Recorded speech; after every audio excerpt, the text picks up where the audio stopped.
So I'm going to be using organza fabric that I'm going to cut into smaller pieces. As you can see, I have 5 pieces of organza that has been cut into smaller pieces. I'm also going to be using this piece of decoration. I have the gold and blue. They look so beautiful. After cutting and trimming it, this is how it looks. Let me just show you. This is how it looks once I cut it out and separate it. I'm also going to be using my pair of scissors, and I'm also going to be using my hemming gum. I'm going to cut my hemming gum into smaller pieces. I also have my flower decorative pattern, so I'm going to cut my hemming gum into smaller pieces. As you can see, it's going to take a while, but patience pays. So I'm just going to cut them, as you can see. Then after cutting my hemming gum, we can now start making our petal. So I'm going to place one piece of organza fabric down. Then I'll start placing hemming gum on top of it. I'm going to be placing the little hemming gum that we were earlier cutting. So I'm just going to be placing one by one, as you can see. Of course, it's going to take a little time, but patience pays.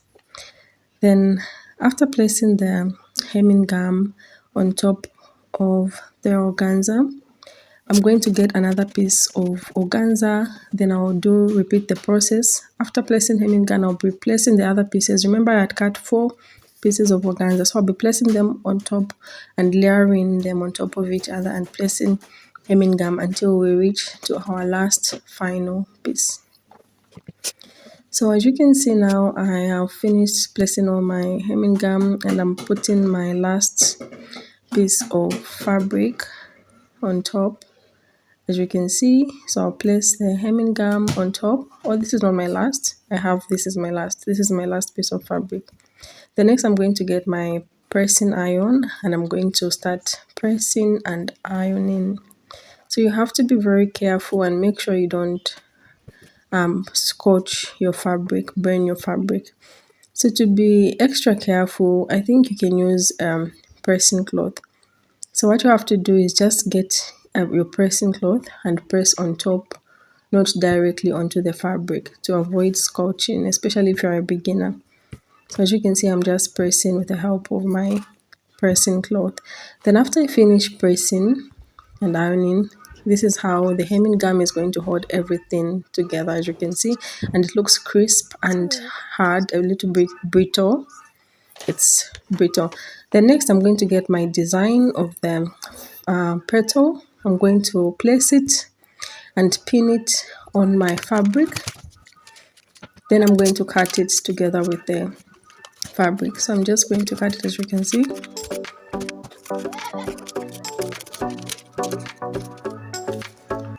So now we can start designing. So I have this. You can cut as many as you wish. So the next thing I'm going to do is I'm going to get my glue gun. If you don't have a glue gun, you can just use regular glue. So I'm going to plug my glue gun, but before I do that, I'm going to trim off my decorations. Meanwhile, the glue gun is getting hot. So I'm just going to trim this off.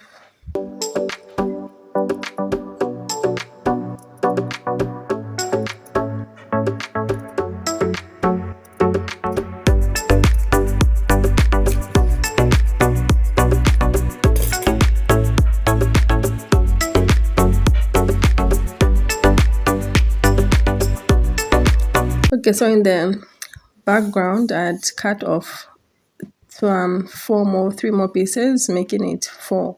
So I'm going to be working with 4 little petals. And meanwhile, my glue gun is here. It's already hot. So this is my glue gun. For those of you that may not know, it works by putting in the glue sticks.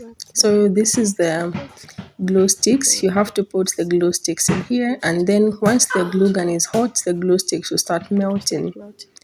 So I'm just going to use the glue stick that I have in there. I'm not going to put a new one. So once to feel if it's hot, you just touch the mouth, the tip of the mouth.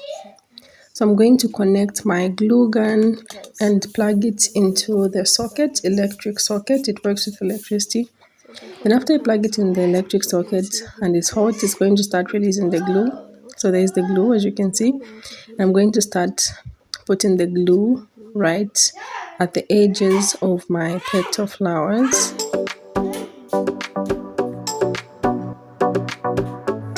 So you have to be careful because it's hot. Safety, safety, don't touch it the way I just did. Make sure you're safe. If possible, you can wear your safety gloves.